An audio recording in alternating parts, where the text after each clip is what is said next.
A very good morning to you all, students. Do you know that today's our topic is on magnet? I think each and everyone knows about magnets. You all are very much familiar with this word magnets. Have you seen magnets?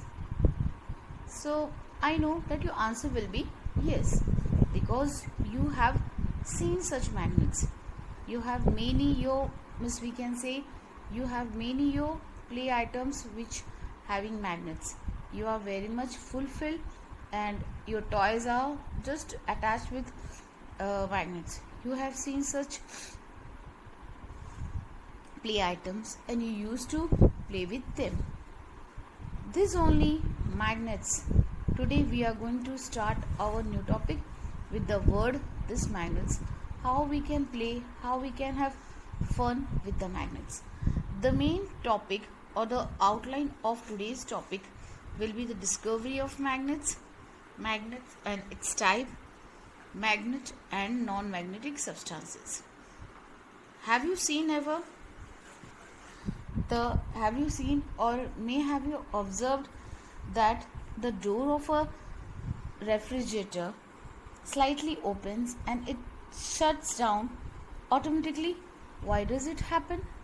Just think over and listen to me that what I am saying or trying to make you understand that when we leave a refrigerator, it slowly goes and stops and shut down.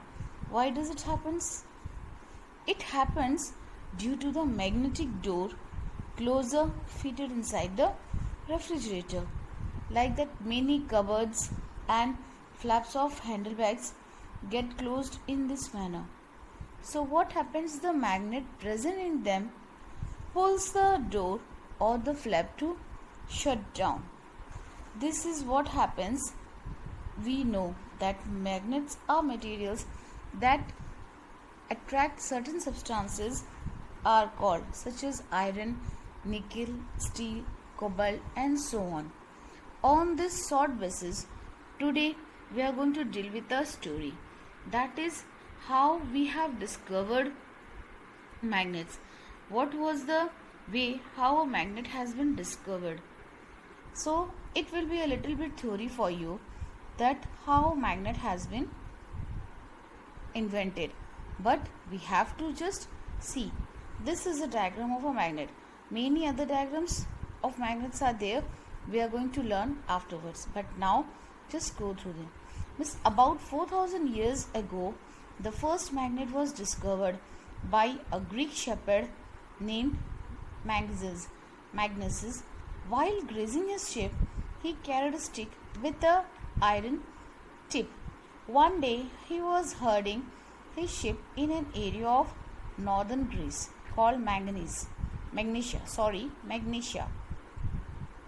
His stick touched a black rock. As he tried to remove it, it didn't come off easily. The scholars researched more about the rock and found that it had the property of attracting iron. They named the rock magnetite after the name of that shepherd. So it was a simple story that there was a shepherd long years back. He used to move with his herd of sheep to graze them. At that period, he used to take a stick with him that was have a iron rod. So with an iron tip, which was stuck within a stone, and he was trying to remove it, but it won't remove from the stone. And therefore, after the observation, then it was decided that scientist said that it is a magnetite. He named that rock magnetite, and it is from this word the magnet comes. It was also found that if a piece of magnetite was suspended freely in air, it always comes to rest pointing in the north-south direction. So what happened if we leave a magnet freely? Means we can tie up and just leave the magnet holding downstairs, it will be moving to and fro and then come to at rest position. This property of magnetite became very useful in determining directions. Such paved the way for creating navigational compasses. So, through this only we have derived magnetic compass. Maybe have you heard the word magnetic compass? It is also made up of magnets. Therefore, and this is used by the navigational to just find out the directions. Due to its direction showing property, people started calling the rock as lodestone, which means leading stone. That means this magnetite was just showing the way to them to have. So the Chinese believed to be the first people to use the stones as direction indicators, and the stones were later give the name magnet from the name of place called Magnesia in Greece. So after this, what happened? As this magnetite, the rock which give us the way for the navigators to find out the direction. So the Chinese believed that it is true, and they were the first peoples to believe on these stones for indicating that directions. And this stone later on give the name magnet, as it was derived from the place called Magnesia in Greece. As we have read out about the invention or the discovery of a magnet, now the next topic comes magnet and its type. There are different type of magnets we can see around us. But what happens? What is exactly a magnet? It is a material which has the property to attract certain magnetite materials such as iron and nickel. The word magnet has come from the word magnetite, which is considered a natural magnetite. Why? We know that the magnetite which has been discovered with that name of shepherd, because of the name of the shepherd magnetite stone, that clarifies that it is a material which has a attractive property in it. Therefore, the substances having the property of attracting iron objects are called magnets. The force exerted by a magnet on the iron is called the magnetic force. Now the term related to magnets are coming one by one. First we have learned about what is a magnet. Then we learned what are the magnetic or the attractive property of a magnet. Then we studied which type of magnetic force is exerted on the iron by a magnet so that it carries out that magnetic force. The property of material to attract substances like iron is called magnetism. Magnets can be classified into natural and artificial magnets. Now we can say in two groups it has been divided. That is, magnets are natural also and artificial also. Magnetite or lodestone is a natural magnet because it is found in nature. By nature we can say that it was only just present in one of the rocks that was searched by a shepherd itself. Therefore, we call magnetite or lodestone, that was given a leading stone name by the Chinese.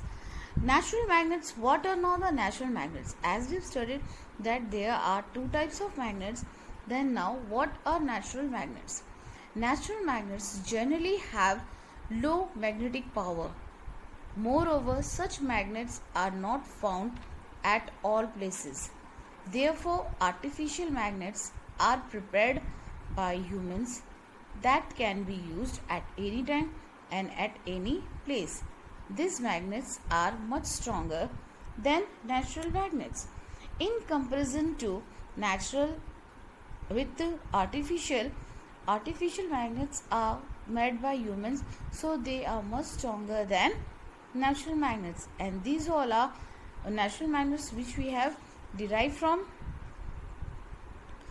nature. So it is not so much the magnetic power in its less than artificial magnets. As we have studied that artificial magnets are more stronger than natural magnets, they are of different shapes and are made up of metals like iron, nickel and cobalt. Usually the magnets are made of metals. First, see its bar magnet.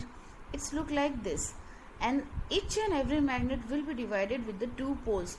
That is, one pole is north and the other pole is second.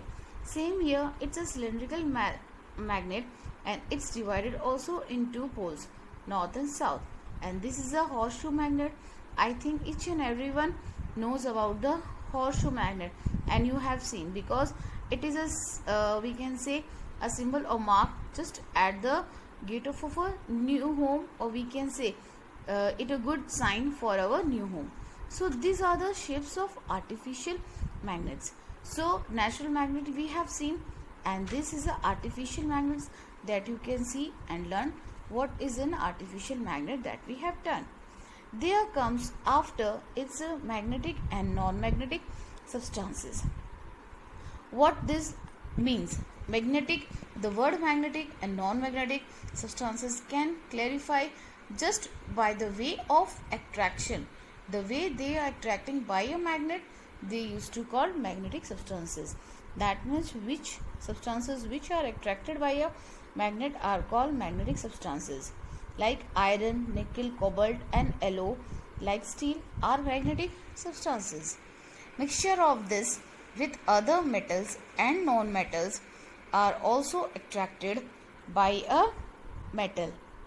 Substances which are not attracted by a magnet are called non-magnetic substances.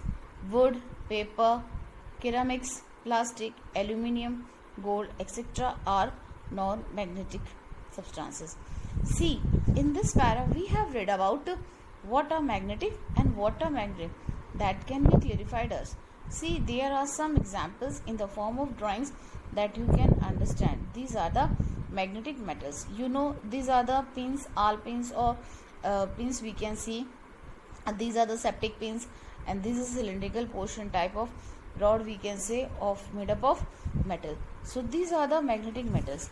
What are the examples of non-magnetic? See, glass made up of plastic and all that. Pencil made up of graphite, and these flowers, they are naturally. So these are non-magnetic materials. Now the next topic comes is magnetic force and the magnetic field. What happens? The phenomena of attraction of a magnetic material by a magnet is called magnetism.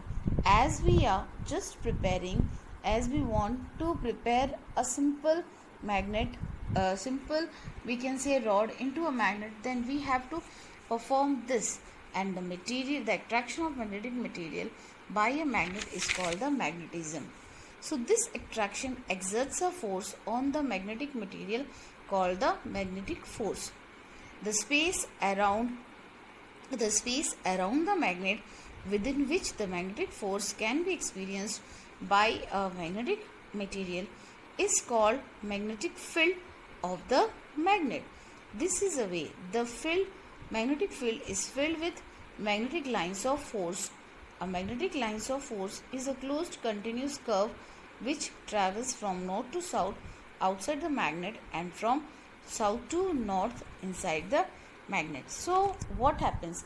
How we can explain this magnetic field? What happens, that is, if we are drawing a magnet, if we are drawing over here simple, it's a simple iron we can say, it's a simple iron, okay, and or iron bar we can say, and it is a north pole and it is a south pole. From where if it runs continuously, the same process goes on, that means we can say that means the same thing is going on again and again from north to south, it's coming. then what happens? This bar will achieve some magnetic properties, and this will be going on continuous, and we will be saying that this magnet is going to be attracted back. Clear? So I think with this way of just doing the work, you can understand magnetic force and magnetic field. So today we have completed 3 main topics. That what is in a magnet, that you are just look around in your houses, you know everywhere what is type of magnet and what they are used of. Second, how the magnet was discovered, that also you have done. Next, you have seen what are different types of magnets, then what are the magnetic fields and non-magnetic and magnetic substances.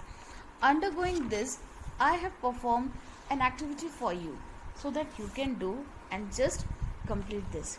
See, in this activity what we have to do, we have to prove that a given object is magnetic or a non-magnetic.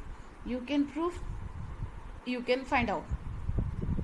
Materials required is powerful bar magnet is needed, and other things are also needed that I have mentioned here. Take a bar magnet and bring it close to each of the objects and observe if the objects are attracted or pulled by a magnet.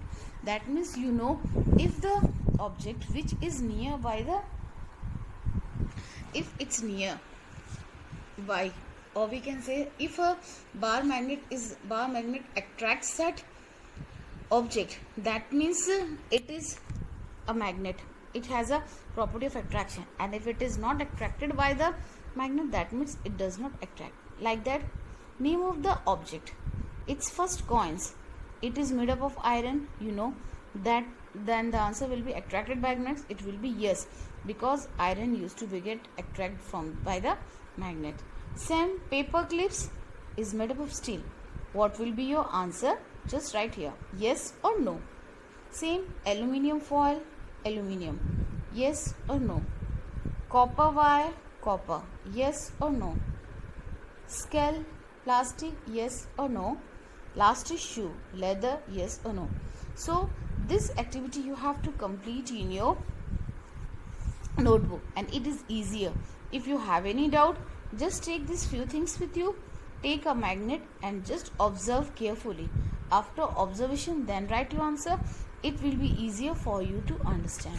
On this basis, or in this today's topic, I have given some assigned questions you to do. So write whether the material magnet or non-material magnet. You have to identify whether from this, out of this 6 materials, which is magnetic and which is non-magnetic. What are natural magnets? Give example. Define magnetic force. What do you mean by non-magnetic substances? And what is magnetism? With this question answers, today I complete or ends my topic for today. But it's not completed yet. In the next lecture, again we are going to do some more examples, some more activities, some more things about magnets, that you will be knowing more about magnets. So for today, thank you. Magnets. Introduction. Magnetism finds numerous applications in everyday life as well as scientific research. Our Earth itself behaves like a huge magnet. We shall get ourselves attracted to the magnets. The word magnet comes from Magnesia, a district in Asia Minor where the iron ore magnetite was found to attract iron. This property is known as magnetism, and bodies having this property are called magnets. What are magnets? Any substance which possesses the following 2 properties is called a magnet. It attracts small pieces of iron towards itself. It always comes to rest in the north-south direction when suspended freely. Natural and artificial magnets. Lodestone and magnetites are natural magnets because they are found in nature. Natural magnets have a low magnetic power. Moreover, such magnets are not found at every place. So, artificial magnets are prepared by man to be used at any time and at any place. These magnets are much stronger than lodestone. Artificial magnets are made in many shapes. They may be rods, flat bars, U-shaped, or like a horseshoe. Magnetic and non-magnetic substances. Collect a number of small objects such as brass screw, copper wire, iron nail, sewing needle, paper clip, eraser, pencil, shaving blade, plastic scale, glass lens, postcard, safety pin, spoon, cork, rubber band, toothbrush, etc. Use a magnet and identify which of these substances are magnetic and which are non-magnetic in nature.